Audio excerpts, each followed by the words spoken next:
gusto, muchas gracias Lilian por la presentación. Antes que nada, agradecerle a ustedes que nos estén brindando su tiempo, ¿no? Compartiendo este espacio. Y sobre todo gracias Luis y al equipo de Educatenau por haber pensado en mí para brindar esta charla, que es más que nada compartir algunas experiencias, compartir un punto de vista, ¿sí? En general respecto de este tema de ciberseguridad, que uno lo piensa desde un lugar posiblemente, se lo imagina demasiado técnico y es mucho más terrenal de lo que nosotros nos imaginamos, digamos, ¿no?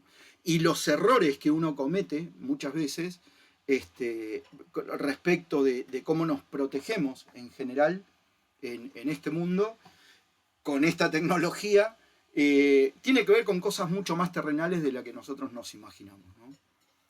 Aunque parezca mentira, el hecho de guardarnos en un papelito la contraseña sigue existiendo hace más de 40 años, digamos. Entonces, por eso un poco esto que hablábamos con Luis, de cómo encarar, por lo menos en esta primer charla que estamos dando en este contexto,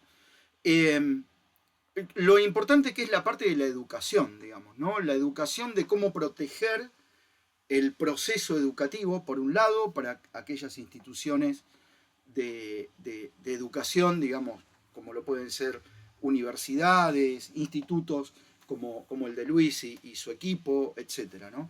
Y también, por el otro lado, cómo es que tenemos que iniciarnos en este tipo de prácticas para poder brindar, más que de una educación, como se suele decir, una concientización, una concienciación respecto de los temas de ciberseguridad y hacerlos más mundanos, ¿no? Yo creo que eso es un poco lo que también debemos de forzar. Esforzarnos para entenderlo desde un lugar más simple.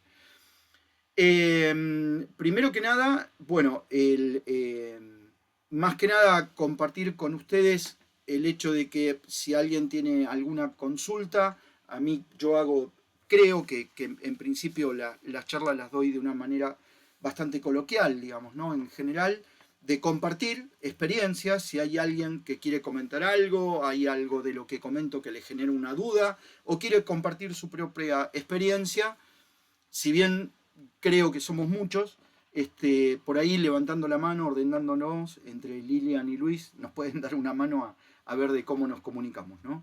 Pero anímense a interrumpir y anímense a opinar de lo que ustedes ven en lo que vamos a estar dando en la presentación, ¿no? Bien, el material yo después, Luis, lo voy a compartir con ustedes, ¿sí? Para que también lo podamos compartir con la audiencia. Bueno, gracias por la presentación, Lilian. En general, yo soy socio de BDO, que en Argentina somos un estudio de algo más de 900 personas. Como socio del estudio me dedico, como decía bien Lilian, a todo lo que es la parte de gobierno tecnológico y ciberseguridad, y formamos parte de una red global, ¿sí? En donde con BDO tenemos presencia en más de 163 países, ¿sí? Así que bueno, esta es un poco la presentación formal nuestra. Hay un tema que yo creo que, y a mí en este tipo de charlas siempre me gusta presentarlo al principio, que es algo que perdemos sensación o la sensibilidad respecto de los riesgos que tienen que ver con lo que es la ciberseguridad, digamos, en particular, ¿no? Y esto porque muchas veces, como decía recién, ¿no? en la diaria, por así decirlo, una de las cosas que pensamos es que seguimos dentro de un mundo igual que hace 10 años atrás, digamos, ¿no? En donde de repente yo, como no estoy pensando en ver de cómo atacar a alguien desde el punto de vista de ciberseguridad, etcétera, o no, digamos, no soy un delincuente informático, ¿sí? Acá también un detalle, ¿no? No es lo mismo un hacker que un delincuente informático. Un hacker es el que tiene la experiencia, la capacidad de poder tomar a partir del conocimiento tecnológico determinado tipo de acciones, ¿sí? Sin embargo, el que realmente hace daño es el delincuente informático, ¿sí? Un hacker puede ser alguien que hace un pentesting, alguien que hace un ethical hacking, ¿sí? Es un hacker de sombrero blanco, como se le suele decir.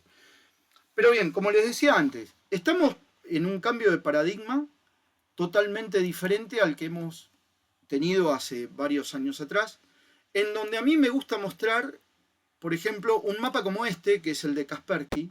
Esto que están viendo ustedes son ataques por segundo, que ocurren las 24 horas del día. No importa el horario en el que ustedes entren a este mapa, se van a encontrar, digamos, con este tipo de representaciones gráficas, ¿no? En donde lo que vemos acá, que nos representa esto, son estadísticas e información de ataques de distintas características, ya sea denegación de servicio, ataques de virus, ransomware, ¿sí? Ataques que se generan a partir de phishing, etc. Y como bien dice acá ¿cómo se llama? En esta página, estos son detecciones por segundo a partir de distintos equipamientos que tiene a lo largo del mundo esta empresa que se llama Kaspersky. Es una empresa de ciberseguridad de muchísimos años en el mercado, una de las primeras que programó y diseñó sistemas de antivirus, ¿sí? En donde nos deja información, inclusive para aquellos que trabajamos en seguridad de la información, en ciberseguridad, dependiendo de los distintos tipos de ataques, cuáles son las estadísticas, ¿no? Cuáles son inclusive los troyanos o los virus más conocidos y utilizados en este momento. Un solo detalle, por favor, que les pido. Bloqueen sus micrófonos. Si alguien quiere hablar, por favor, levante la mano o me interrumpe y comentamos, pero que sea por ese motivo, más que nada para no molestar al resto, ¿no? Entonces, bueno, esto no deja de ser una herramienta en donde yo puedo visualizar cuáles son los distintos tipos de ataques, etcétera, ¿sí? Y me da una sensación, fíjense ustedes, del cambio de paradigma respecto del tema de ciberseguridad. Yo antes me preparaba por si iba a ser atacado. Hoy, inclusive cuando me voy a dormir para descansar, yo ya me voy con la cabeza pensando que estoy siendo atacado en forma continua. De ahí un poco lo que pueden haber visto como evolucionaron y cada vez hay más contrataciones de servicios de SOC que me permiten tener un monitoreo continuo y constante, 7x24, y poder anticiparme a cualquier tipo de incidente. El hecho de implementar un SIEM, que es un correlacionador de eventos dentro de mi organización, para poder tener una recopilación de los logs de los distintos sistemas que tengo, del equipamiento de comunicaciones, de protección de frontera como los firewall, por ejemplo, etc. En donde con las reglas que yo puedo tener implementados en estos activos informáticos, el SIEM me permite, en base a determinadas reglas propias, detectar determinado tipo de alarmas y informarme de algún tipo de incidente o de un posible incidente a nivel crítico y poder tomar acciones sobre esto en particular, ¿no? Por eso se habla hoy mucho más de lo que tiene que ver con lo que es la seguridad ofensiva. Entiendo que deben haber sentido hablar de los Red Team, de los Blue Team, son distintos equipos de ciberseguridad que están, digamos, conformados por especialistas con distintos tipos de objetivos. Unos con el hecho de proteger y monitorear, y los otros con el hecho de actuar frente a un incidente cuando realmente se concreta, ¿no? Acá, con respecto a lo que nos toca y ya, digamos, habiendo entendido nuestro contexto, para aquellas entidades educativas, de la misma manera que las empresas, nosotros, por ejemplo, con Luis estamos viendo el tema de dar cursos y clases respecto de los temas de ciberseguridad, pero también las empresas internamente tienen su propio programa de concientización Y eso no quita de que las entidades de educación también no tengan que tener el suyo, ¿no? Porque acá hay como dos cosas. Por un lado, desde el punto de vista de lo que le puedo ofrecer a las compañías, es el hecho de ver de cómo puedo conformar un programa de concientización y de capacitación en ciberseguridad que enfoque los distintos aspectos que vamos a ver ahora. Pero por el otro lado, como entidad educativa, también tengo que entender y tener a la medida de cuáles son las consideraciones de ciberseguridad que tengo que tener en mi ambiente, por ejemplo, en el uso de las plataformas educativas que utilizo, tener acceso a determinado tipo de información que puede plantearse a través de la plataforma, sobre todo con temas de datos personales, en donde puedo no tener datos sensibles, pero ver qué tipo de datos son los que dejo disponibles a través de la plataforma, que frente a un ataque de ciberseguridad pueda llegar a plantearse como un robo de datos personales para hacer suplantación de identidad, por ejemplo, ¿no? Y esto, más que nada, nos enfocamos en entidades educativas porque normalmente también tenemos la baja percepción de que no tiene información sensible o confidencial o información personal, y en realidad sí, de los alumnos, de los docentes, del personal administrativo no docente, en donde en el caso de estas dos últimas categorías, como cualquier otro tipo de empresa, yo lo que manejo es también información de salud. Dependiendo la legislación de cada país, puedo llegar a tener, por ejemplo, el tema de análisis médico preocupacionales previos a la contratación de la persona. Es un dato sensible que normalmente en la mayoría de los países está legislado, además de tener que cumplir con GDPR, que es el reglamento de privacidad de datos de la Unión Europea, que es de cumplimiento a nivel global desde el año 2018, ¿sí? Y además también manejo información, por ejemplo, de licencias por enfermedad, etcétera, que no deja de ser un dato sensible de las personas que también tengo que ver de cómo protegerlos, ¿no? Por eso un poco lo que decimos es, cada vez estamos automatizando más la forma en la que educamos, con el uso de distintos tipos de plataformas que me permiten la educación a distancia, etcétera. El aumento de los riesgos de ciberseguridad, como los temas de phishing, sobre todo piensen ustedes cómo se fueron mejorando los ataques de phishing en función del uso de inteligencia artificial, por ejemplo, ¿no? Y sobre todo el tema de aquellas responsabilidades que tiene cualquier entidad educacional, como lo tiene cualquier empresa, respecto de los datos personales del personal propio, así como de alumnos, etc. Acá les dejo algunos ejemplos, ¿sí? Como para que tengan en cuenta de que obviamente traté de buscar algo de lo más reciente, seguramente hay algo del 2024. Piensen ustedes que con el tema de la pandemia, entre el 2021 y el 2022 se quintuplicó la cantidad de ataques relacionados con ciberseguridad, y no solamente por una cuestión digamos, de la mayor complejidad con la que se dan los tipos de ataques de ciberseguridad y cómo se fueron tecnificando los delincuentes informáticos, sino también por el gran uso de tecnología en función del trabajo remoto, automatización de procesos dentro de la compañía, tanto funcionales como industriales, etc., ¿no? Bueno, de la misma manera, acá tienen algunos ejemplos relacionados con temas de phishing en una universidad, ¿sí? En donde a partir de la recepción de correos falsos y de una baja concientización respecto de qué es lo que pasa con esto, han tenido compromisos no solamente desde el punto de vista de la información o de los datos, sino también a nivel financiero, ¿sí? En el otro caso también con una infección de servidores, con el hecho de ransomware, en donde piden un rescate, ¿sí? Tengan en cuenta que el ransomware es un secuestro de datos, ¿sí? O sea, más que nada esto para aquellos que no están en el ambiente tecnológico, y tiene que ver con la encripción, ¿sí?, de los datos, en donde el atacante es el que tiene la contraseña y pide un rescate para darte la contraseña.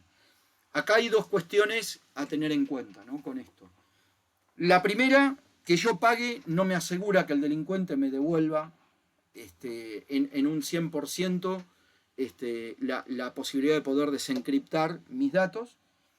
Y lo otro es que generalmente este tipo de ataques, y por eso más que nada en los grandes volúmenes de dinero a nivel de, de pedido, de rescate, interviene el FBI, ¿sí?, de Estados Unidos, la agencia de Estados Unidos, es porque este tipo de recaudación de dinero a partir de este delito va a fomentar y a financiar guerras a partir de lo que tiene que ver con compra de armas, etcétera, y cualquier otro delito relacionado con esto, ¿no?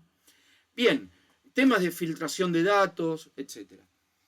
Acá ustedes tengan en cuenta que en este sentido, cuando estoy hablando respecto de las cuestiones en donde me atacan de una manera en la cual hacen una ingeniería social para poder llegar a entender quién soy yo, a quién le mando el mail, etcétera, ¿sí?, y qué tipo de mail tengo que mandar para que la persona pique, digamos, en esa trampa y poder entrar. Quiere decir que el atacante ya estuvo por lo menos un año y medio trabajando dentro de la organización, haciendo casualmente ingeniería social.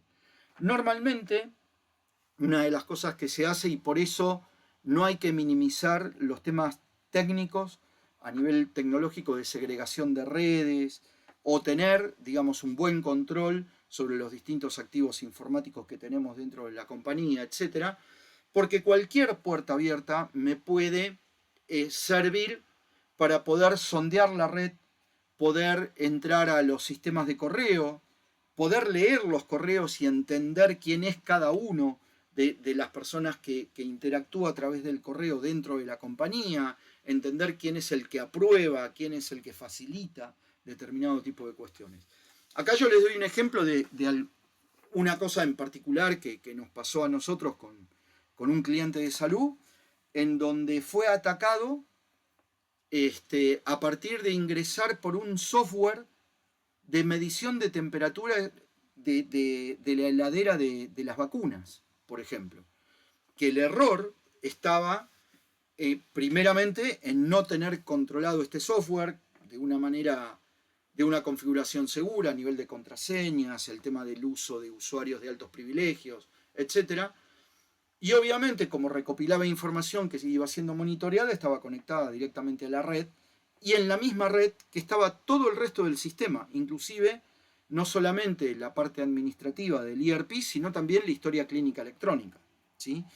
Y a partir de un análisis forense que hicimos, detectamos que el atacante hacía 8 meses que estaba haciendo ingeniería dentro de los sistemas para entender en dónde era que tenía que atacar y cómo llegar en particular, ¿no? Entonces, esto es importante que entendamos, que inclusive una vez que el atacante entró en nuestra casa, es muy difícil que se vaya rápidamente, porque ya tiene información.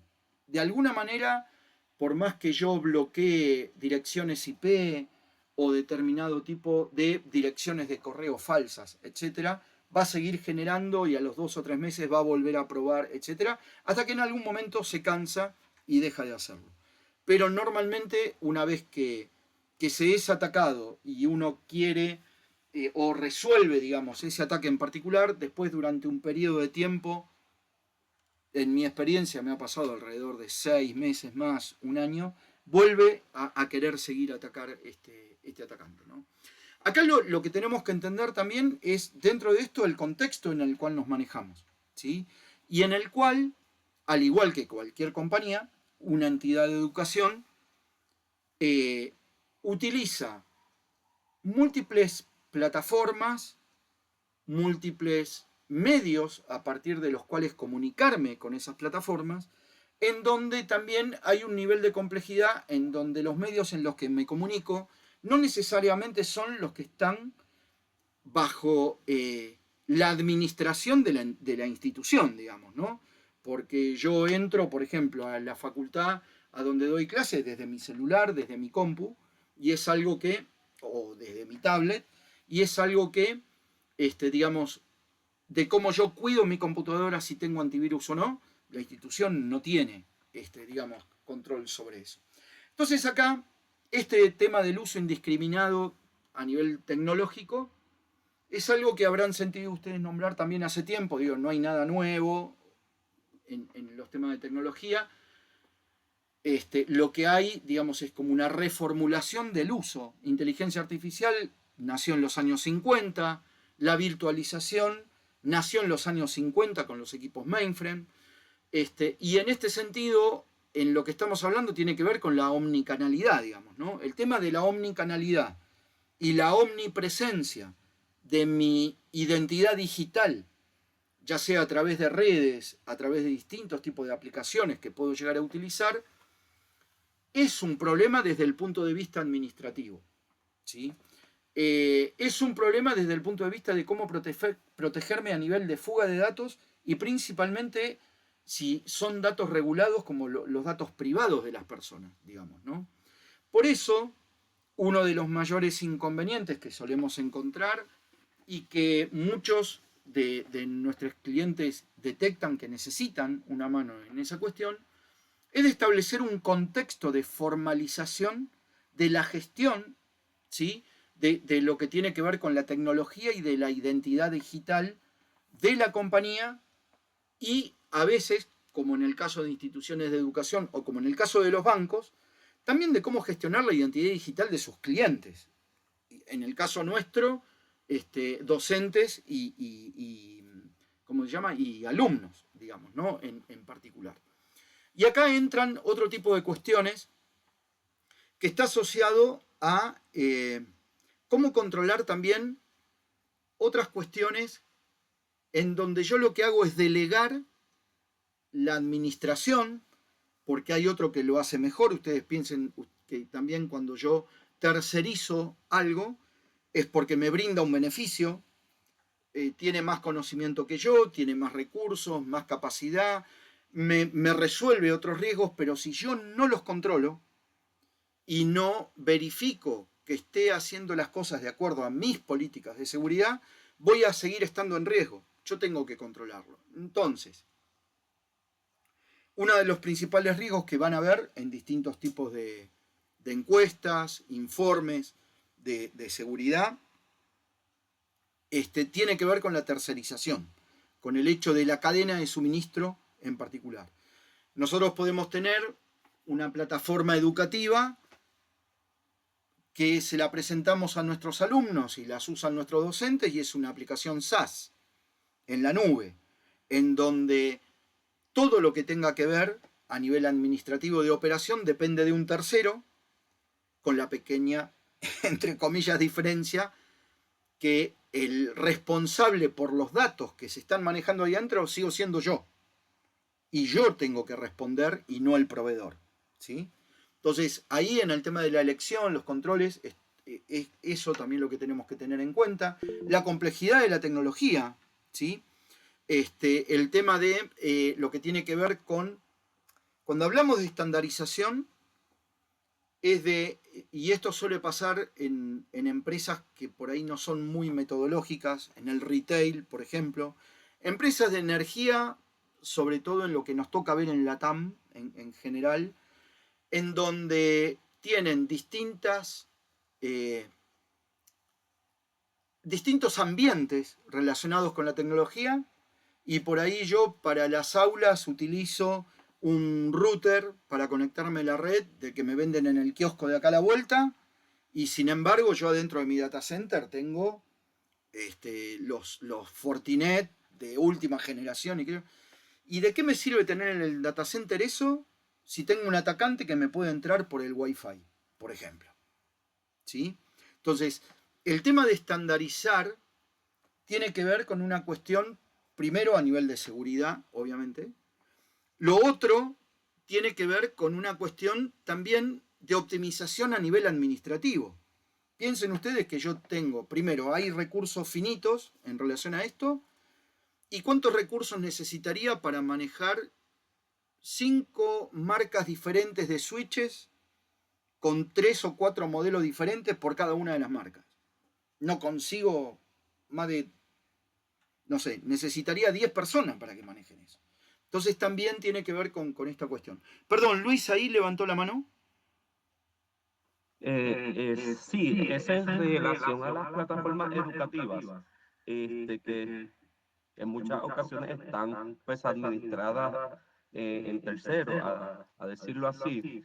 Y hay algo bien importante y es que el que administra en la institución esa plataforma, o sea, el que crea los usuarios, el que, el que brinda acceso, entre otras cosas, esté bien al tanto de este tema.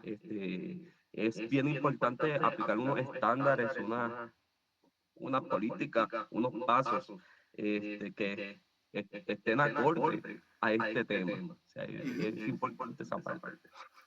Tal cual, Luis. Sí, ahí también tener en cuenta que obviamente eh, en la medida en la que el tiempo fue pasando y lo que nos dejó la pandemia también, es demostrarnos que cada vez que podemos aplicar a nuestros procesos tecnología y cada vez vamos siendo más dependientes de la tecnología. Ya lo éramos antes y ahora se ha quintuplicado eso, ¿no?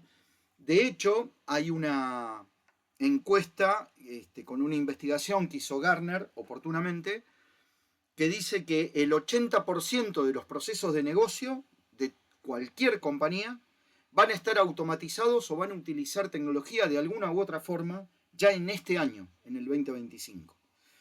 Y respecto, y fíjense ustedes cómo esto ha llegado a las mesas de directorio de las organizaciones, que el Foro Económico Mundial ya hace 2 años que viene diciendo que la dirección de las organizaciones piensan en crecer económicamente en un 60% su negocio en relación al uso de la tecnología en los distintos procesos que tienen, tanto procesos productivos como procesos de soporte en particular, ¿no?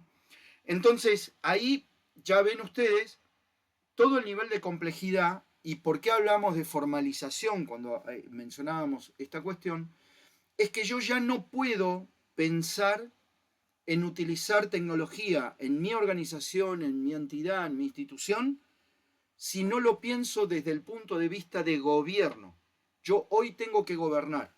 Ya no me alcanza con gestionar o con dar soporte. El tema de soporte, yo les digo que se habrá terminado para la mayoría de las empresas hace 10 años atrás.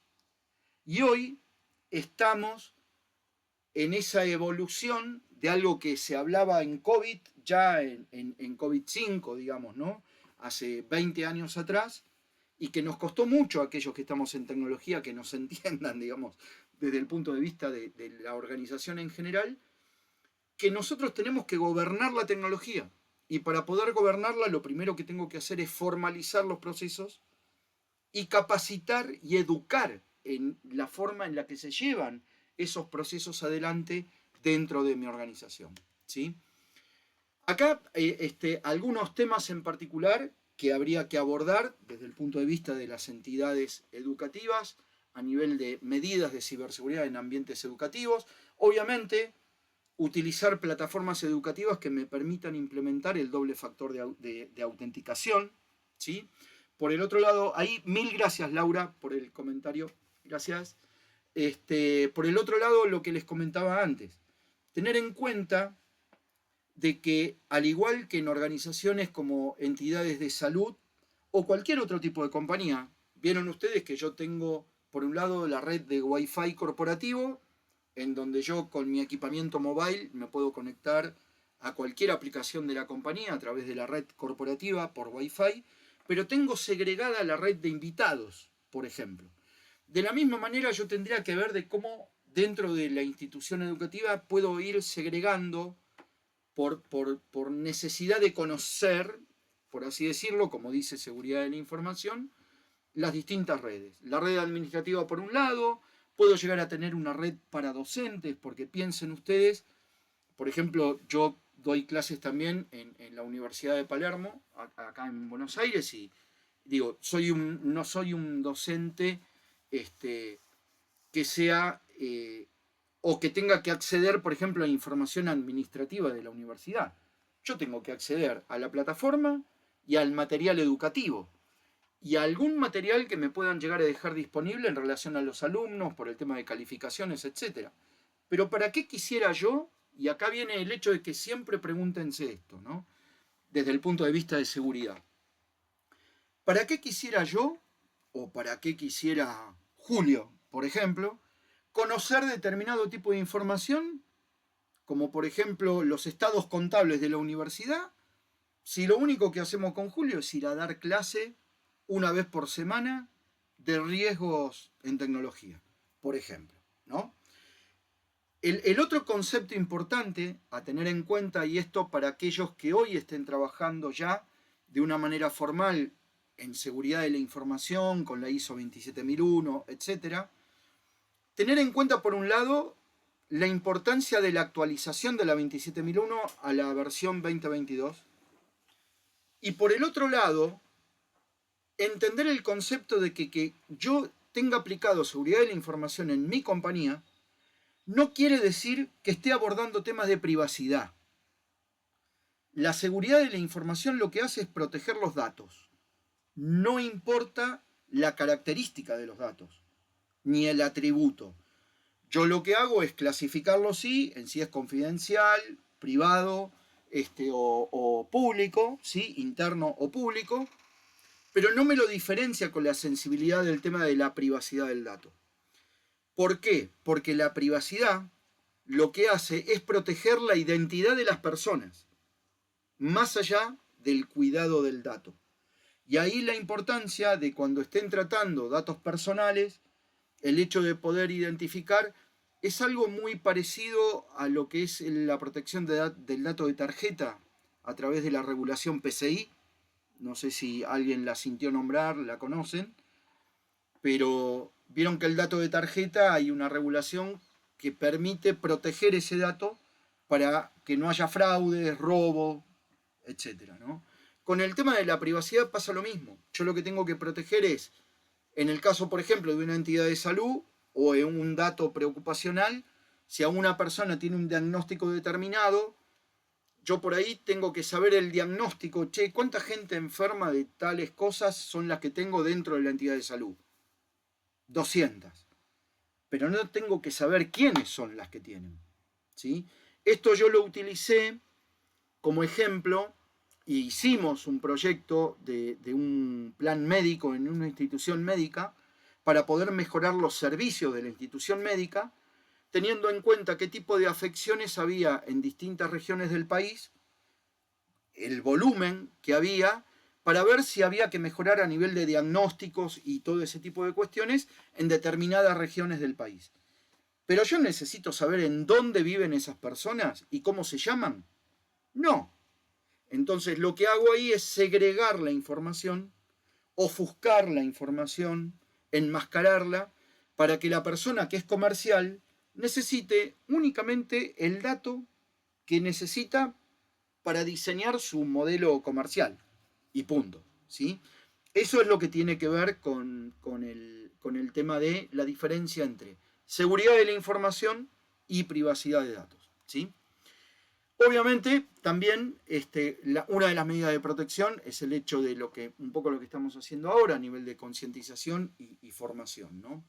Y después, por el otro lado, el hecho de aplicar nosotros mismos dentro de nuestras entidades nuestro propio programa de concientización, en donde al igual que en una empresa, yo voy a tener un público a nivel de dirección, a nivel de usuario y también a nivel técnico. La gente técnica tiene que capacitarse y concientizarse en estos temas, abarcando todo el espectro de la compañía, ¿no? En este caso, darle también un valor agregado hay algo que cuando yo doy las charlas de concientización, una de las cosas que hago no solamente es decirle cómo proteger los datos de la compañía o los activos de la compañía, sino también cómo proteger sus propios datos.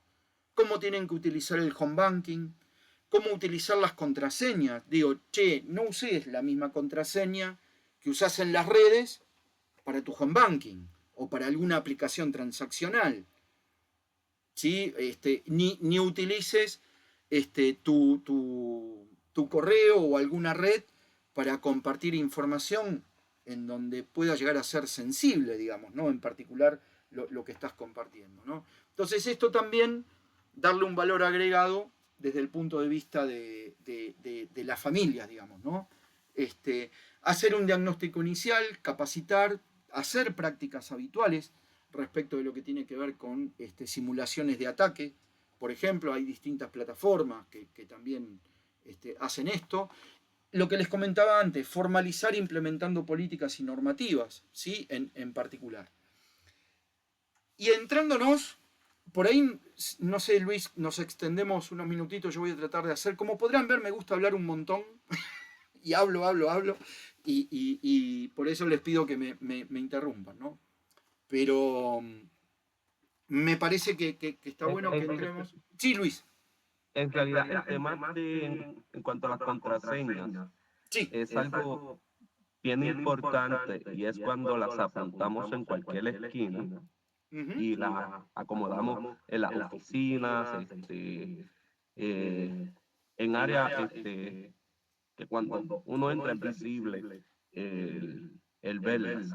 Igualmente cuando alguien se sienta en una oficina, uno no sabe con qué intención esa persona entre a esa oficina. este, y en ese sentido hay que pues estar con unas medidas que evitemos el que ellos entren y tengan accesos.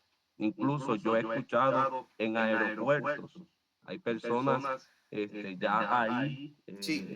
en computadoras, en una esquinita, usando el Wi-Fi, y ahí entran a los equipos de otras personas. O sea que Exacto. es importante el conocer este tema, porque este tema es el que nos va a educar a nosotros pues, en ser un poquito más cuidadoso en ese tema. Exacto, acá y bueno, ahí, perdón, había alguien que preguntaba, perdón que soy un desastre con los nombres, leí el nombre, no quiero quedar mal con nadie, no me acuerdo quién había puesto una pregunta.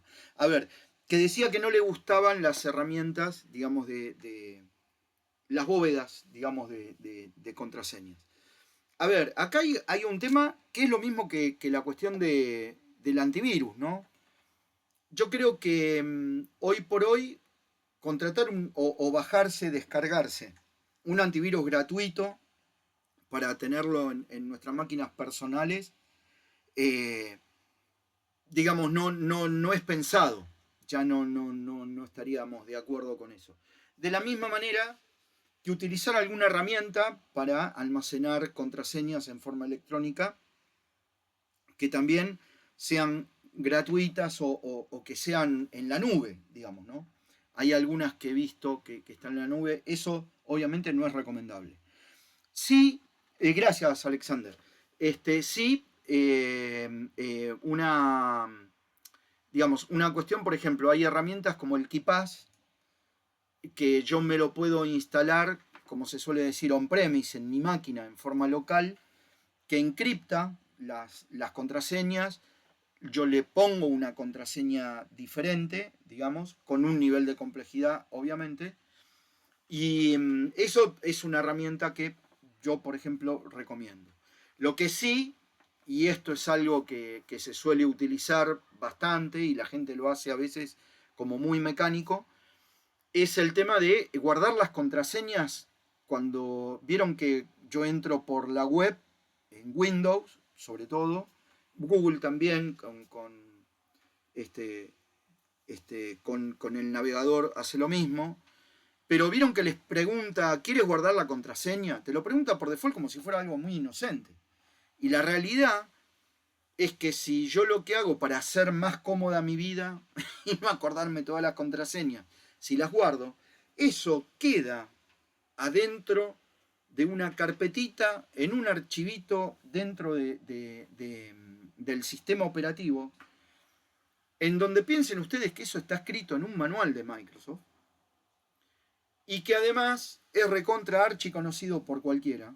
Y una de las cosas que hacen es para cuando te pudieron entrar en la máquina, te van a revisar ese archivo para ver qué es lo que guardaste. Entonces, eso por un lado. Y lo otro que es importante que comentaba Luis, que yo lo doy y lo comento bastante cuando doy charlas de concientización, por ejemplo, a equipos de ventas de cualquier tipo de industria, o a directores de compañía que viajan mucho y ese tipo de cosas.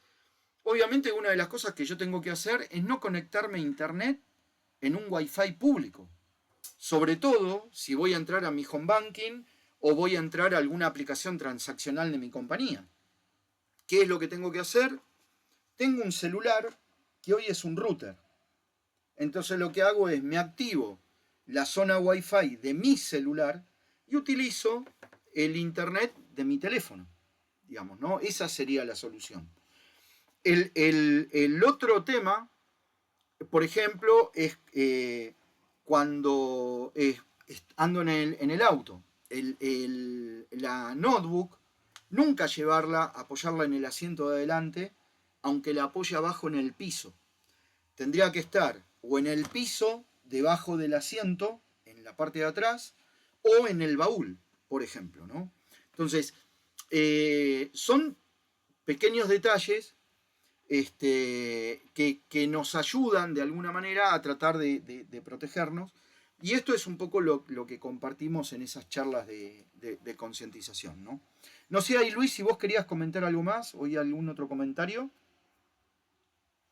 Allá Alexander le escribía a Ah, Aguilar, le sí, escribió. ahí preguntaba por el tema de si es, digamos, confiable. Mirá, yo te digo, hay formas, por ejemplo, suponete con esto que decís de Microsoft, ¿no? Los archivos de Excel me permiten protegerlos con contraseña. Yo te aseguro, porque los conozco, vos googleás en la web y tardás 2 segundos en encontrar no menos de 5 o 6 opciones de otras plataformas en la web que si vos subís el archivo te lo desbloquean, te eliminan la contraseña.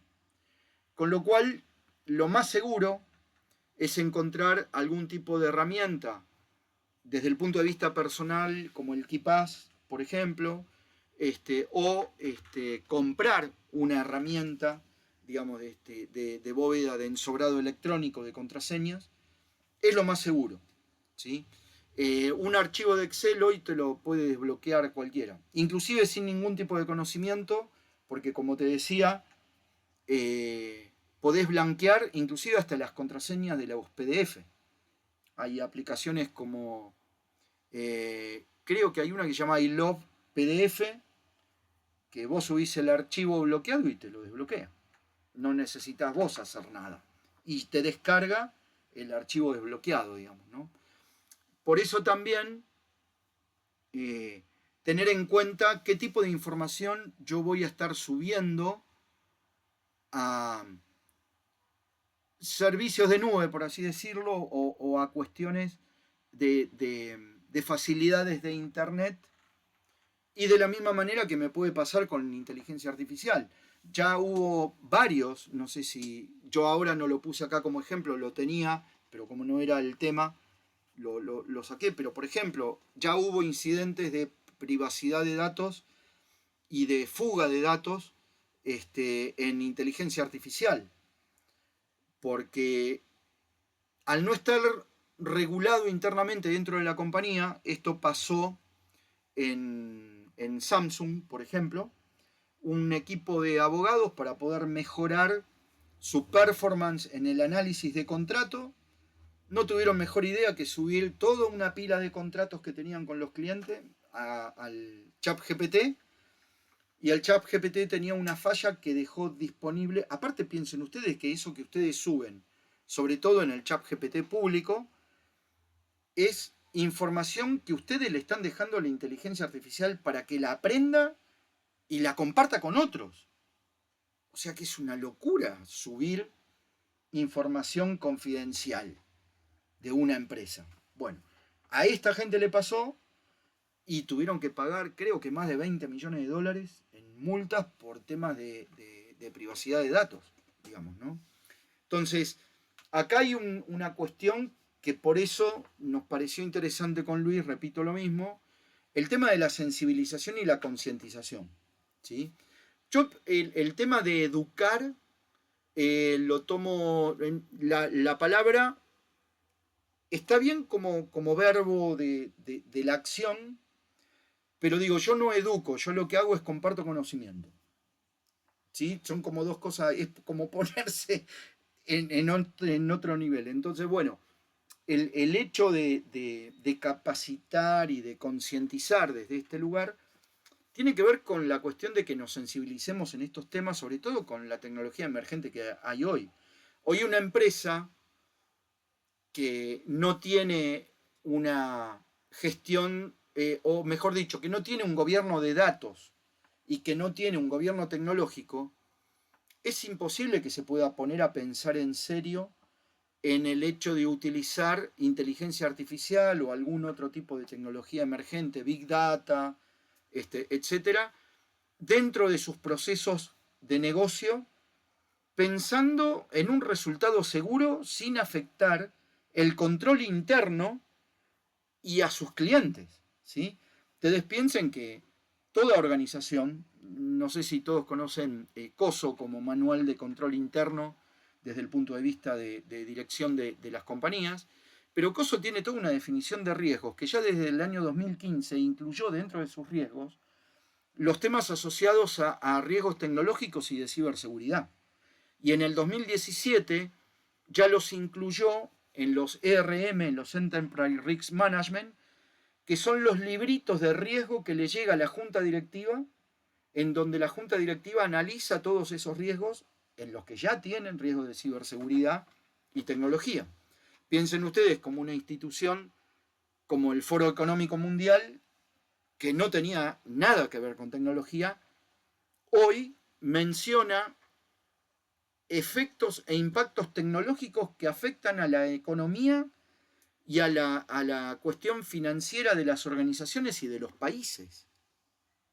Y además, y esto también reciente, en el fines del 2023, no sé si ustedes se enteraron seguramente sí, del incidente que hubo con SolarWinds, en donde fueron atacados con un ransomware y afectaron a más de 800.000 clientes, dentro de los cuales habría una gran cantidad de empresas que cotizaban en bolsa de Nueva York, además del gobierno de Estados Unidos, Colombia, etc.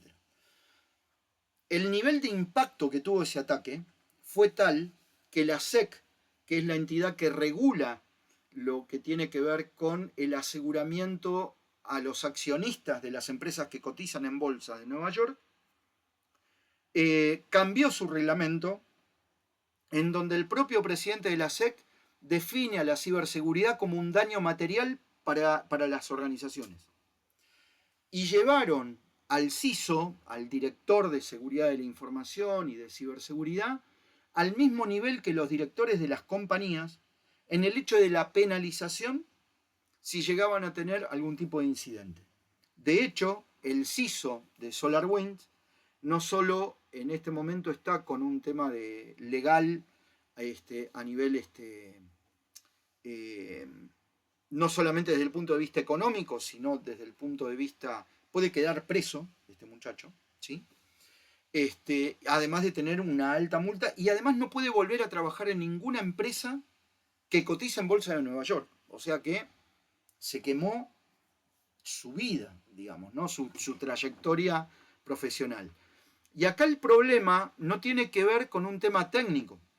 No le están endilgando esto porque lo atacaron técnicamente y los invadieron con un ransomware.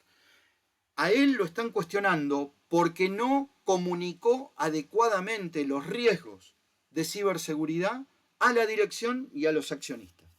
O sea que en definitiva, este tema es un tema comunicacional. Una de las cosas que tenemos que aprender, y perdón que me esté yendo Luis un poco de la línea, pero una de las cosas que tenemos que entender es que no solo manejamos tecnología y nuestra vida son ceros y unos. Ya ahora nosotros manejamos negocio. Tenemos que aprender a hablar con el negocio y tenemos que aprender a comunicarnos con el negocio. Y aprender además a entender qué es lo que el negocio necesita saber de lo que nosotros hacemos desde el punto de vista tecnológico, ¿sí? Acá después, ahí viste Luis que yo tengo el canal de YouTube, hay una de estas charlas de ahí dando vuelta, pero si a la audiencia le interesa, programamos alguna charla para hablar específicamente de esta cuestión, ¿no? Pero tiene que ver también con esto. Estaré enviándoles el canal aquí en el chat. Buenísimo, gracias. Pero tiene que ver también esto que estamos, porque fíjense que si yo a ustedes no se los comento, como que no nos sensibilizamos, volvemos a lo mismo, ¿no? Nos perdemos de vista esta cuestión. Por eso a mí me encantó, ya hace tiempo encontré este proverbio chino, ¿sí? En donde una de las cosas que yo necesito para poder entender todo este contexto es implementar un programa de concientización. No dar una charlita cada tanto, mandar un mail así como fuera de contexto, más o menos siempre lo mismo, ¿no? Con el tema de cuida tu contraseña, siempre con las 4 o 5 cosas que uno suele decir y qué sé yo, sino que entender de que yo tengo que hacerle a la gente actividades a partir de las cuales inclusive pueda ir afirmando ese tipo de conocimiento. Por eso me pareció esto como un resumen estupendo, ¿no? Escucho y lo olvido. Nosotros ahora estamos charlando de esto, pero yo estoy seguro de que dentro de 20 días, inclusive si yo no les doy el material, yo doy material con mucho texto. Me lo han criticado mucho. Pero yo prefiero que tenga mucho texto y que ustedes cuando lo abran y lo lean, sepan y se acuerden de que estábamos hablando antes. Y no que nos interprete el dibujito, digamos, ¿no? De alguna manera. Algo que tengo que hacer es el hecho de practicar mucho la cuestión de compartir material, generar encuestas, ver, sí, o sea, ver para que se recuerde. Y con el tema de las encuestas, la gamificación, como medio de concientización, etcétera, es que la gente lo haga y lo entienda de alguna manera, ¿no? Por eso, una de las cosas que digamos, tiene que ver con esta cuestión, y también como para que vean que no es algo nuevo, los temas relacionados con concientización nacen en el 1998 a partir de la iniciativa de la Asociación de Máquinas Computadoras de Estados Unidos, ¿sí? Y la fecha no es un dato menor. Si ustedes tienen en cuenta, partimos a utilizar lo que hoy conocemos como computadoras con microchips, etc. Antes había computadoras de otra forma, el ábaco no deja de ser una computadora, pero sí en los años 50 arrancamos con este tema del mainframe, etc., ¿no? Entonces, con una diferencia, hasta fines de los años 70, más o menos, manejábamos los sistemas dentro de una sola habitación. Los únicos que tocaban los sistemas era la gente de sistemas. La gente del negocio lo que recibía era la impresión de los datos ya procesados como información de lo que la gente de sistemas les daba. No teníamos todavía una red administrativa, arrancamos por ahí a fines de los 70 a tener algo un poco más estructurado de esa manera, y obviamente a partir de los 80 viene el tema de la utilización de Internet ya desde el punto de vista del negocio, y a manejar redes administrativas en sí, que a su vez se interconectaban entre diferentes redes administrativas a partir del uso de enlaces, etc., ¿no? Entonces acá es donde esta asociación empezó a ver la importancia del hecho de concientizar la cuestión del uso de los datos en relación a la tecnología que utilizaban las personas, digamos, ¿no? En general. Y por eso sabrán que el 30 de noviembre es el Día de la Seguridad Informática, porque bueno, ese día, en el 1998, se lanzó la primera campaña de concientización. Para poder concientizar tenemos... perdón, había alguien que había dejado un comentario recién de que por qué no comentaba algo de tal cosa. Si lo quiere repetir o quiere abrir el micrófono.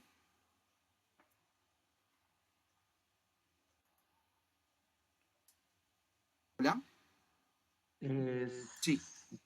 Había alguien que decía no comentar un poco sobre la seguridad de los antivirus. A ver, antivirus, si yo les digo para mi gusto en particular, no sé si jugarme a decir el más usado, pero el que yo veo que más comúnmente se utiliza es el de SET. Hay varios que son buenos, ¿sí? Y acá no me gustaría abrir un juicio de valor por una marca en particular. Por eso doy básicamente la recomendación de que no vayan a los antivirus gratuitos, porque de alguna manera, más allá de la posibilidad de que sea un troyano, por así decirlo, no me puedo garantizar que tenga mantenimiento, que tenga actualizaciones. No solo piensen desde el punto de vista de la funcionalidad del antivirus, sino también de la actualización de las firmas de virus de los distintos antivirus, digamos, ¿no? Por eso lo mejor es ir a un ESET, Kaspersky, ¿sí? Son los que más están funcionando, pienso yo, dentro de lo que yo veo con clientes nuestros, etc. No sé si con esto te ayudé con la respuesta. Bien. Dale, de nada, Luis. Alexander, buenísimo. Bien, lo primero que tengo que entender para poder concientizar en los temas de seguridad de la información es qué es la seguridad de la información. Ustedes habrán visto de que por una cuestión de formación y a veces por falta de entendimiento de cómo fue evolucionando esto de la seguridad, el primer manual de seguridad de la información lo creó la Shell en los años 80, en donde uno de los temas que tenía era que habían detectado grandes pérdidas, inclusive no solamente a nivel funcional en sus procesos, sino también a nivel de dinero por el tema del manejo de los datos, etc. Por lo cual vieron que tenían necesidad de poner una metodología desde el punto de vista de seguridad de la información que fuera cross a toda la compañía, no únicamente que estuviera visto desde el punto de vista de sistemas en ese momento, porque obviamente no existían en ese momento áreas de seguridad.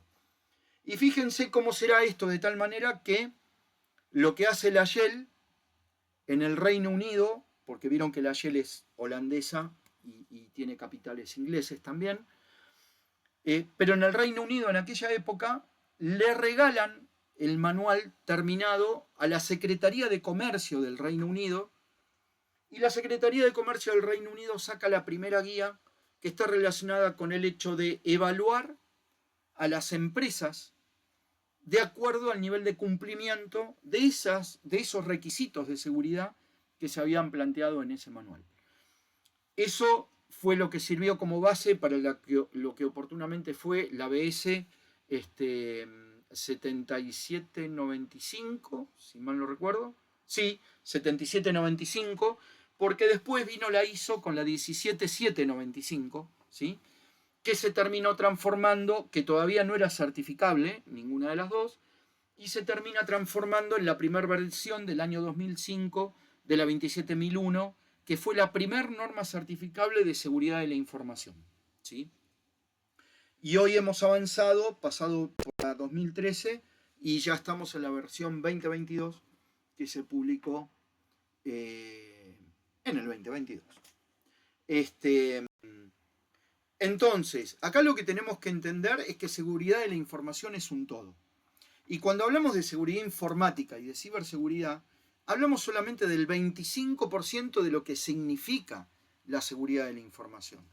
Porque tenemos seguridad relacionada con la parte organizacional, roles, responsabilidades, marco normativo, actividades de concientización, etc. La seguridad del cumplimiento, consideraciones a tener en cuenta de confidencialidad de los datos y el tratamiento de los datos entre partes que pueden ser socios de negocio, pueden ser clientes, pueden ser proveedores, que se reflejan en los contratos que se hacen entre esas personas, temas regulatorios que también hacen al cumplimiento. Por ejemplo, la ley de protección de datos, alguna regulación propia de mi compañía por el tipo de industria, en donde yo tengo que proteger los datos. Les doy un ejemplo. Una empresa de generación eléctrica, en el caso nuestro acá en Argentina, nosotros tenemos un ente regulador que se llama CAMESA, en donde le tiene que entregar la empresa de distribución de energía a CAMESA todos los meses, en una fecha determinada, un informe de cómo fue el transporte de energía, ¿sí? Si se brindó en forma adecuada, si no hubo cortes de luz, etc. Y esa información la sacan de el SCADA, lo sacan de la red de protección y control con todo el tema de switches, etc.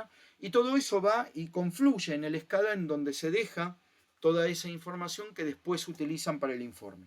Pero yo lo que tengo que asegurar desde el punto de vista de seguridad de la información a eso es la integridad del dato. ¿Por qué? No solamente por una cuestión de resultado interno de la compañía, sino porque CAMESA, si yo llego a dar un dato que no sea íntegro y que yo no pueda respaldar con la integridad de ese dato, me multa, e inclusive las multas pueden llegar a hacer que la compañía pierda la concesión de entrega de energía. O sea, pierdo el negocio. ¿Sí? Entonces, por eso también los temas relacionados con cumplimiento, desde este lugar, ténganlos muy en cuenta en relación a la industria en la que están trabajando y a las entidades regulatorias que ustedes tienen. Sobre todo, no sé, en casos, como les digo, de energía, en donde tengo una concesión del gobierno, en temas de banca y financiero, por ejemplo, con el tema de los bancos centrales. ¿Sí? Luis, no sé si querías comentar algo. Y también esto aplica en las instituciones educativas que nos rigen agencias, en donde ellos establecen unos estándares, pues, que hay que cumplir y los aplican a las instituciones educativas. Eso se le conoce el Departamento de Educación de Estados Unidos, que establece el que cumplamos con estándares y normas en relación a la ciberseguridad en las áreas de Estados Unidos y Puerto Rico. Tal cual, tal cual. Así que bueno, por eso también lo que se ve desde el punto de vista de seguridad de la información es muy importante este tema del cumplimiento, y obviamente lo que está asociado a seguridad física, ¿sí? El tema de control de acceso físico a los lugares en donde hay información sensible o confidencial, a los lugares de áreas restringidas, como por ejemplo los data centers o las salas de comunicaciones. Un lugar, para ir dándoles ejemplos de distintas industrias. La industria de la salud tiene un proceso dentro del cual me llega la historia clínica, por ejemplo, acá por lo menos en cómo es cómo se manejan los procesos de salud en Argentina. Nosotros tenemos una obra social y hay en donde hay afiliados, digamos, que consumen los servicios de salud en entidades, hospitales, sanatorios, que están asociados con esa obra social en particular.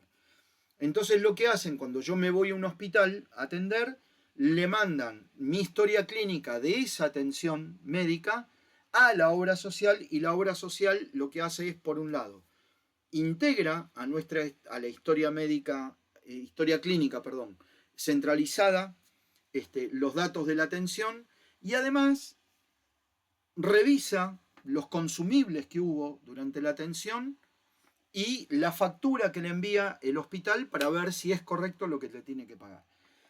Como todo eso llega todo junto, la historia clínica, como ustedes saben, es un dato sensible, es un dato privado de las personas. Entonces, los lugares en donde se almacena el papel que llega con eso hasta que entra en los sistemas, para los casos en los que haya cuestiones en donde todavía se manejan con papel, debe ser un lugar restringido, en donde los únicos que puedan acceder a ese lugar son los que tengan que realmente conocer esa información para poder cumplir con su rol.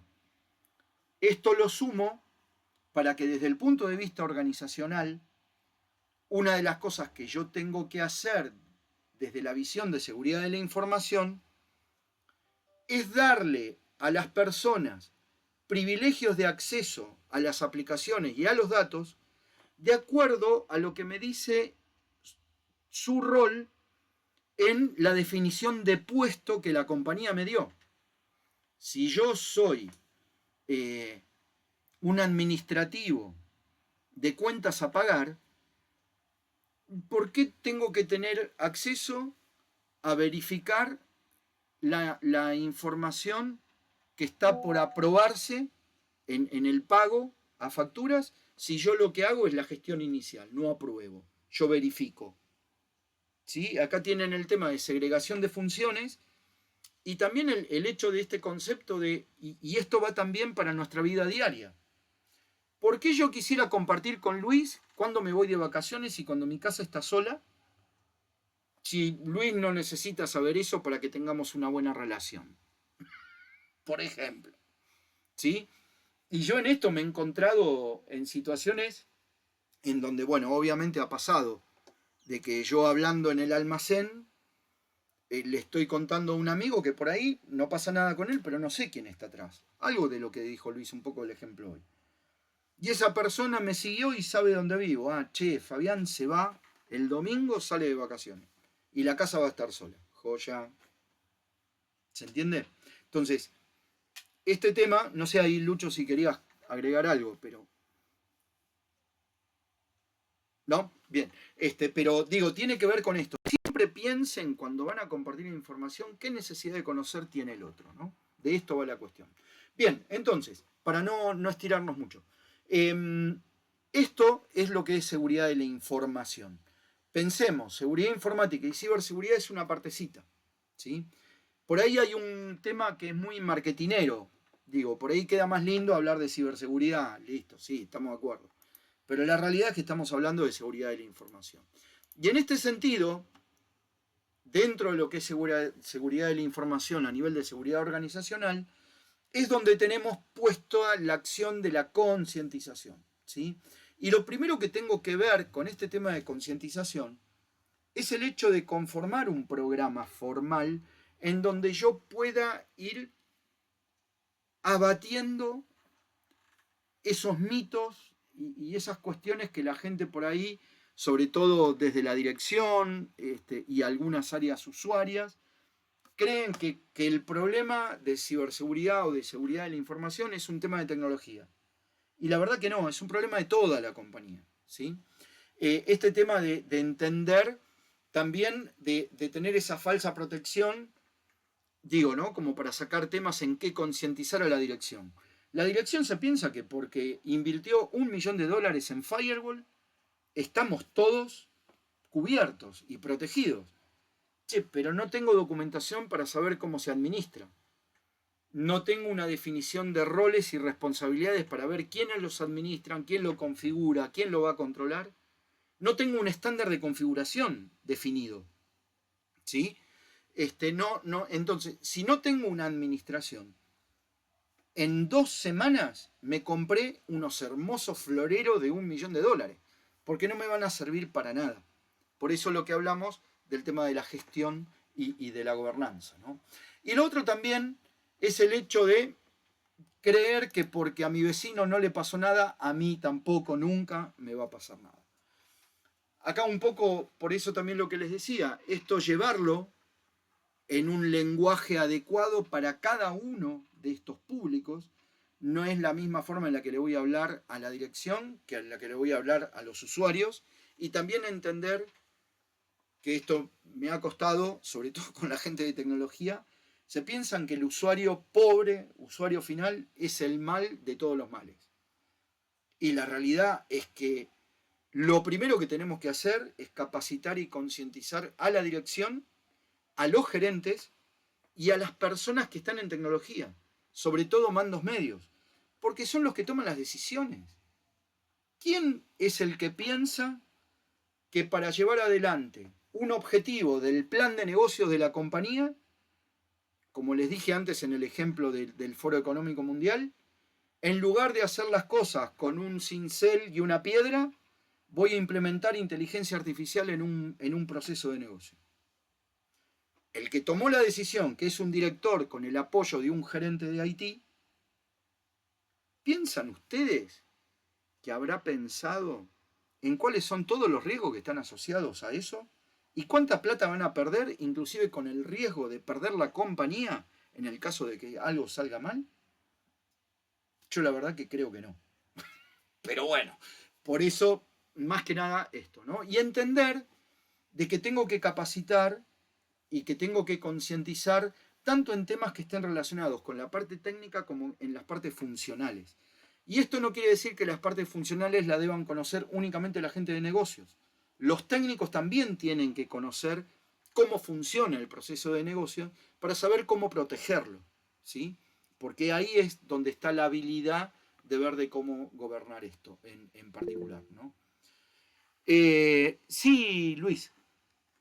Wow, esa parte que dijiste al final, que aún el técnico está, pues, involucrado en el proceso de plan de esa corporación o negocio, es bien importante porque es verdad, hay que observar en qué áreas hay riesgo y al indicarlo ahora me impresionó que en sí es real, es algo real. Sí, totalmente. A ver, ustedes piensen esto, ¿no? Y esto lo van a encontrar en algunas de las charlas del canal, en donde he dado charlas a CFOs o a directores de negocio relacionado con esto.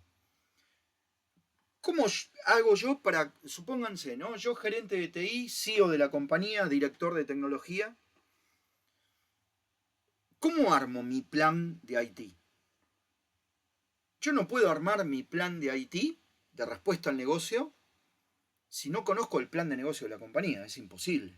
¿Cómo hago si ustedes leen la ISO 20000, que está relacionado con la gestión de servicios de tecnología, para poder entender qué nivel de capacidad y de disponibilidad de los servicios tecnológicos le tengo que brindar al negocio para que consiga sus logros, sus objetivos y que los accionistas se lleven plata? Esa es la cadena, chicos. Entonces, y esto cascadea hacia abajo. El negocio tiene que aprender que si yo, esto se define a nivel de estrategia, lo que van a ver es, yo establezco una estrategia de negocio. Esa estrategia de negocio se basa en lo que está relacionado con la estrategia de mercado. Esto que yo les hablaba del plan médico. Che, mi estrategia de mercado es, tengo que ser mejor, tengo que ser mejor que mi competidor, tener un diferencial porque utilizo mejor tecnología y qué sé yo. Pero eso ¿cómo lo voy a hacer? Porque el negocio estableció una estrategia de negocio en donde dijo, estos 3 principales procesos de mi compañía tienen que utilizar algún tipo de tecnología para ser más rentable y hacer que los accionistas se lleven más plata. Lo resumo en eso.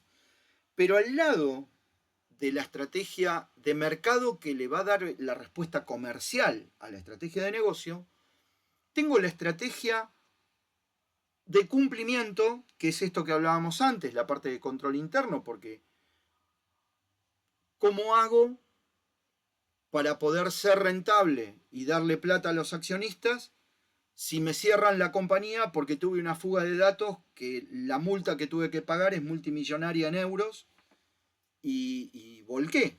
O sea, toda la plata que pensaba ganar la perdí en un juicio, pónganle. Y por el otro lado también la estrategia tecnológica. Y la estrategia tecnológica se basa en conocer cuál es mi realidad tecnológica hoy en la compañía, entender el gap que puedo tener para poder llevar adelante la estrategia de negocio y de mercado que quiere llevar el directorio en función del uso de inteligencia artificial, supónganse. ¿Y pero cómo hago eso? Si hoy estoy manejando una S400 del año 80, en donde mi área de tecnología se maneja en forma de soportista, reacciono cuando levanto el teléfono y alguien me dice, che, Houston, tenemos un problema. Entonces, hay toda una cuestión de entendimiento, inclusive hasta de la cultura del uso de la tecnología de los usuarios. Si yo tengo dentro de la compañía este contexto tecnológico, quiere decir que mis usuarios, por decirlo de alguna manera, ven un celular y se desmayan. Che, pero el celular este no lo puedo usar porque yo quiero uno con teclita. Y, negro, hace 20 años que los celulares con teclita ya no existen. ¿Se entiende? Entonces, entender este contexto es lo que a mí me ayuda como tecnólogo a poder definir el plan de IT. Y poder definirlo sobre la base de lo que hoy tengo y a donde el directorio quiere llegar. Ahora, yo como director de IT lo que tengo que hacer es decirle al directorio, che, mirá que lo que vos querés está todo bárbaro, pero no lo vamos a conseguir hasta dentro de 5 años. Porque primero tenemos que hacer todo esto. Entonces, te recomiendo, arranquemos por tal o cual cuestión. Yo esto que les comento lo llamo cubo de gobierno tecnológico. Lo van a ver por ahí en algún lugar. En donde tienen 3 lados del cubo. Primero tengo que conocer el contexto para poder innovar, el contexto de mi compañía. Después tengo que conocer el lugar en donde estoy ubicado a nivel tecnológico para poder innovar. Y después por el otro lado tengo que entender cuál es el nivel de gestión y de gobierno que tengo. En general, no solamente de gobierno tecnológico, sino también de gobierno corporativo. Por eso van a ver que hoy por hoy un CISO, alguien que sea un gerente o un director de seguridad de la información o seguridad informática, ciberseguridad, no puede ser alguien que no entienda el negocio. Hoy alguien que sepa de ceros y unos, que sepa programar de memoria dormido y que me configure un equipo, digamos así, a ojos cerrados, no me sirve. ¿Se entiende? No, tiene que tener embebido también esa visión de gestión, de gobierno y de entendimiento del negocio en particular. Por eso, un poco lo que menciono en este slide, ¿no? Fíjense ustedes que aquellos que toman las decisiones dentro de este contexto que les di, son los que menos capacitados están. Entonces, ¿cómo hacemos para hacer algo sustentable en función de cómo estamos utilizando la tecnología hoy, si no capacitamos y no concientizamos en forma adecuada a los que toman decisiones? ¿Sí? Para eso, yo les dejo acá, digamos, alguna ayuda relacionado con cuáles deberían de ser los objetivos para la concientización, cómo debería de priorizarlo, ¿no? Desde el punto de vista del material que tendría que utilizar, el tema de las distintas dependencias también. Ustedes fíjense que para poder armar un proyecto, un programa de concientización en la compañía, no solamente tengo que ver estas cosas básicas que hablábamos recién, contraseña, cómo guardo la notebook, etcétera, sino cuestiones más profundas como esto que les decía y les comentaba recién. Una de las cosas que me sirve conocer el plan de negocio de la compañía es saber en qué tengo que concientizar a la gente, en el uso de la tecnología que se viene. Y no darle algo que no lo vieron nunca, se lo dejo arriba del escritorio y arreglate. ¿Sí? Entonces, poder programar la concientización a partir del conocimiento de lo que se viene en un futuro dentro de la compañía es otro de los temas que están dentro de esto que mencionamos como fuentes de temas a abordar en particular, ¿no?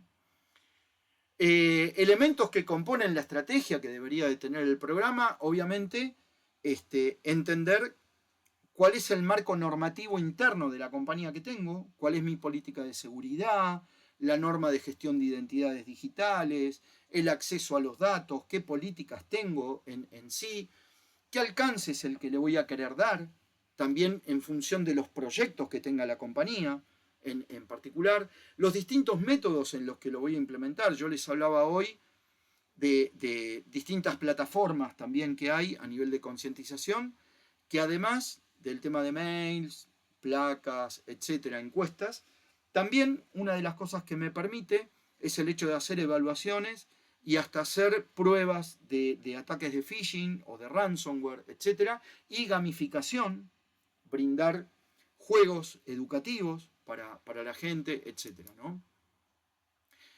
Para esto, obviamente, y ahí en la medida que nos vayamos conociendo, y ya ahora con los que nos fuimos conociendo, habrán visto que yo soy bastante estructuradito con el tema normativa. Yo para todo tengo un framework, digamos, ¿no? Y esto aparte yo lo recomiendo. Trabajen en framework. Para todo lo que ustedes quieran hacer, hay algo que está escrito. Y hay algo en donde yo puedo tener una guía para poder manejarme. SANS tiene temas relacionados con concientización. Obviamente, ahora después vamos a ver en el tema de la ISO también. La NIST tiene estas dos normas, ¿sí? Una para poder desarrollar el programa y la otra para poder implementarlo de la misma manera que comentábamos. Y asociarlo también, ustedes piensen que además del plan de negocio de la compañía, las cuestiones habituales que vemos a nivel de riesgos, digamos, de lo que podemos escuchar en el medio, es algo que nos sirve para concientizar, pero también si alguno de ustedes es responsable de concientización porque trabajan en capital humano o trabajan en seguridad de la información y son quienes arman el programa de concientización, una de las cosas que tienen que revisar es la gestión de incidentes.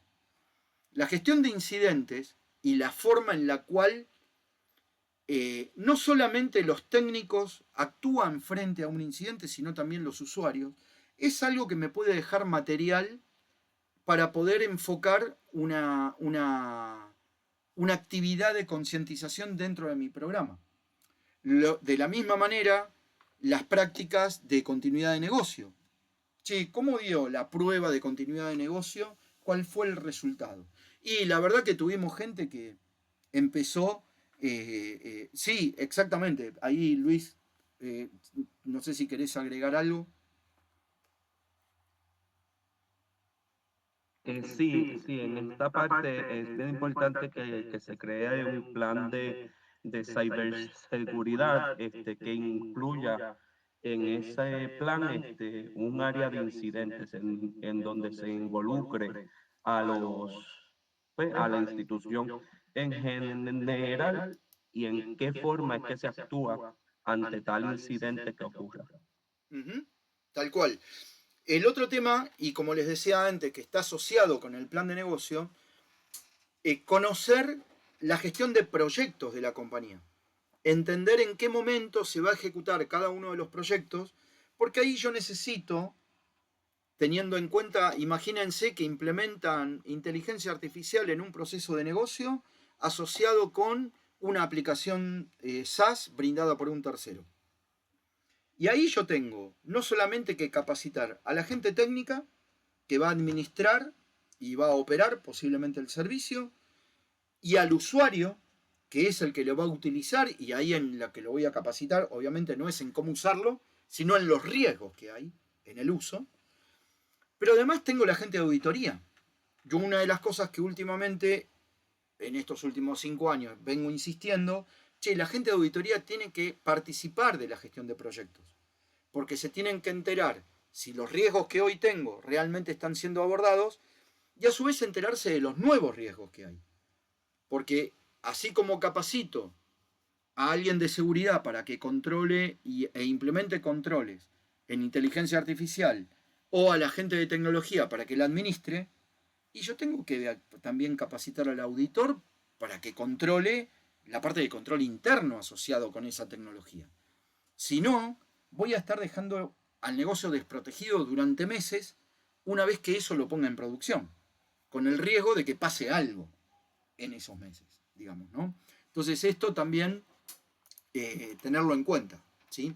Acá NIST tiene un sitio que les dejo acá debajo, que inclusive tiene recursos asociados para implementar los programas de concientización, ¿sí? Ustedes, como saben, NIST es una agencia oficial de los Estados Unidos, del gobierno de los Estados Unidos, que lo que hace es establece las normas y estándares de tecnología y ciberseguridad para las entidades del gobierno de Estados Unidos. Pero lo dejan público, ¿sí? Ustedes van a tener toda la documentación de lo que es las normas NIST públicas en nist.org, ¿sí?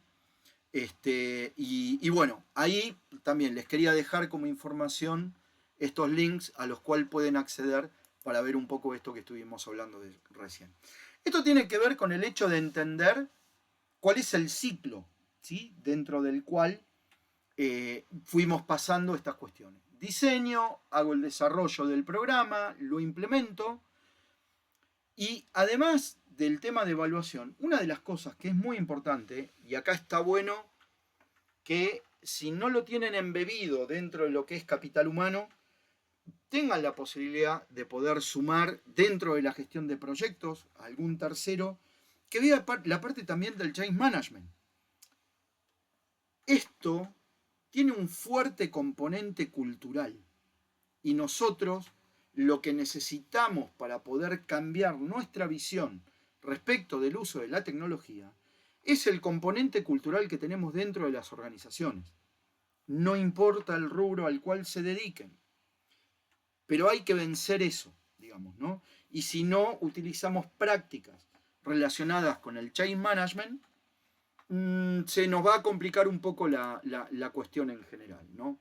El change management lo que me ayuda, y esto lo vemos inclusive nosotros dentro de lo que tiene que ver con el hecho de implementar los programas de concientización, es poder entender también cuáles son las métricas técnicas y gerenciales que voy a poder desarrollar, porque también una de las cosas que tiene que entender el negocio, y esto es como respuesta al negocio, es yo invierto X cantidad de dinero en una plataforma de concientización, en tener gente que haga concientización, en contratarlo a Luis para que haga concientización y así sucesivamente. Entonces, la empresa está invirtiendo. Listo. ¿Y qué me queda a mí de esto? ¿Es una inversión que se va así o es un gasto? Es un costo. Esto es algo que, perdón, no estoy tirando chivos, Luis, se me van ocurriendo cosas. Hay una charla que doy de economía de seguridad, ¿sí? Y esto tiene que ver con eso. Para la mayoría de las empresas todavía queda esa sensación de que seguridad es un costo. Y la realidad que no, es una inversión. Lo que pasa es que nos cuesta mostrarlo como una inversión. Eso es lo que tenemos que aprender a hacer. Y es un poco lo que menciono en esta charla, ¿no? Por eso, una de las cosas que tenemos que entender es saber elegir los indicadores, saber elegir las métricas y cuáles van a ser las fuentes de información que vamos a tomar para poder mostrar, che, invertiste, no sé, $5.000, $10.000 en esto, pero vos fíjate que gracias a esta inversión y de acuerdo a los resultados que tuve de las evaluaciones de la gente, de lo que entendió de la norma, de esto, de aquello y del otro, vos no vas a tener una multa o un juicio por $1.000.000, de alguien que te venga a decir algo por el tema de privacidad de datos, por ejemplo. ¿Se entiende? Entonces hay que buscar y entender que las técnicas, las métricas técnicas, tienen que ver con el tema de la causa. Tengo que buscar, digamos, qué es lo que yo estoy protegiendo con lo que tiene que ver con concientización y mostrarle desde el punto de vista gerencial, desde el punto de vista de dirección, cuáles son los indicadores de las consecuencias que ellos están evitando en función de esto. Acá simplemente como para que tengan, digamos, algunos ejemplos, esto lo paso rápidamente, ¿sí? Pero más que nada como para que ustedes tengan algunos ejemplos de indicadores, en lo que tiene que ver con indicadores técnicos, ¿sí? En general, y en distintas prácticas, ¿sí? Simulación de phishing, exámenes y encuestas. Y por el otro lado también en lo que es simulación de ransomware, ¿sí? Y acá, en esto también hay una cuestión, sobre todo en la parte de costos tecnológicos. Piensen ustedes que, y esto lo sabe más la gente de tecnología, obviamente, cuando hablamos de costos tecnológicos en un tema de malware, en lo que es la parte del ransomware, está asociado inclusive hasta la limpieza de equipos. Hay una forma en la que yo puedo estimar el costo, por ejemplo, de, perdón la expresión, desvirusar todas las máquinas, inclusive de usuarios finales que hayan sido contagiadas por un virus determinado, el tiempo que me llevó eso, etcétera, ¿no? La parte operativa de la gente de sistemas, ¿sí? En donde, bueno, acá una de las cosas que se menciona es los tiempos, casualmente en el desarrollo de todo el ataque, desde que me atacaron, estoy inoperable, recuperé los backups, tuve que limpiar las máquinas, fui recuperando máquinas, las reinstalé, ¿sí? Acá está un poco la ecuación de esta cuestión. ¿Y cuáles son enumerados acá sí? Lo que tiene que ver con los costos, tanto a nivel tecnológico como de negocio, de estos ataques, ¿sí? Y qué es lo que debería de estar evaluando como resultado de esto, ¿no? Impacto en la imagen de la compañía, el valor de la información que estaba comprometida, se trataron de datos privados o no, datos confidenciales para la compañía, etcétera, y que después esto, obviamente, va a derivar en algún otro componente que deba sumar a la evaluación de las personas, ¿sí? A nivel de exámenes y encuestas. Esto un poco el tema de métricas también, de cómo mostrar el avance en la concientización. De la misma manera que hablábamos desde el punto de vista tecnológico, entender en dónde estoy y a dónde quiero llegar, lo mismo me pasa con el tema del conocimiento y la cultura interna de las personas. Porque además, no solamente es cultura, sino madurez. Yo voy a poder implementar y mejorar mi negocio, implementar tecnología y mejorar mi negocio si voy teniendo un mayor nivel de madurez de las personas en el entendimiento de la tecnología y en cómo protegen los datos. ¿Se entiende? Entonces esto es importantísimo. Para esto un recurso es el control 6.3 de la ISO 27002, que como vieron ustedes, y como ya seguramente lo saben, la 27001, que es la certificable, me dice cuáles son los requisitos del sistema de gestión de seguridad, y la 27 y tiene los controles en el anexo A. Pero la 27002 es la que tiene cómo se deben implementar esos controles que están en el anexo A de la 27001.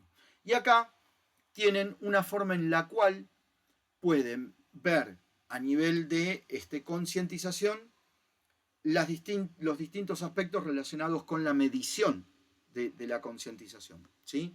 Acá pueden ver que tienen distintos niveles, qué se requiere para planificar las evaluaciones, qué datos son necesarios, cuál es la finalidad de la medición de cada una de las métricas, ¿sí? En particular. Después hay algunos otros frameworks. Hay una consultora que se llama Prosi, que desarrolló un framework oportunamente, que se basa principalmente en 3 indicadores, que tiene que ver con la velocidad de adopción, la utilización del cambio, o sea, cuántos adoptaron el cambio y lo están implementando o lo están utilizando dentro de lo que tiene que ver con el proceso, la práctica que tiene que ver, y a su vez de la utilización, cuál es la competencia, ¿no? En cuanto a la eficiencia. Digo, porque yo lo puedo utilizar, pero lo utilizo mal. ¿Se entiende? A eso vamos. Lo que me permite, de alguna manera, esto es el hecho de poder identificar primero una meta. ¿Cuál es mi meta? Yo quiero llegar a tener un 30% de madurez y de entendimiento de mi gente en relación a la concientización respecto de los temas de phishing y ransomware. Entonces voy a poner acá determinado tipo de indicadores que están asociados a esos 3 principales pilares que estuve viendo, ¿sí? Lo que me va a dejar de alguna manera algún gráfico que mostrarle a la dirección que tenga que ver con esto. ¿Cuál es la meta? ¿Cómo arranqué? Y cómo va siendo, en base a la situación actual, el avance del entendimiento de los colaboradores, cómo se va desarrollando el programa de concientización en función del porcentaje de gente que va utilizando, digamos, las herramientas que les brindamos y se va adaptando al cambio, y por el otro lado, al final del programa, en cuál es el porcentaje real al cual llegué para saber si cumplí con mi meta o no, ¿sí? Entonces, acá es donde yo puedo demostrar de que la inversión que se estuvo haciendo durante todo este plazo de tiempo realmente ha sido bien utilizada, ¿sí? Como conclusión,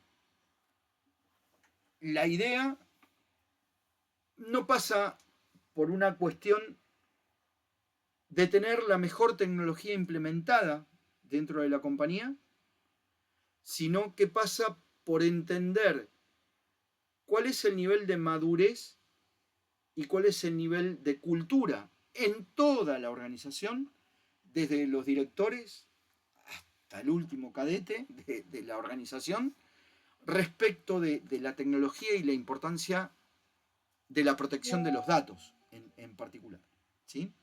Entonces, y entender también, y para eso nosotros los que estamos en tecnología tenemos que aprender a comunicarnos, que desde la organización, desde los mandos medios hasta la dirección, e inclusive me ha tocado con accionistas dar este tipo de charlas, también saber comunicarles qué beneficio le estamos dando al negocio en particular.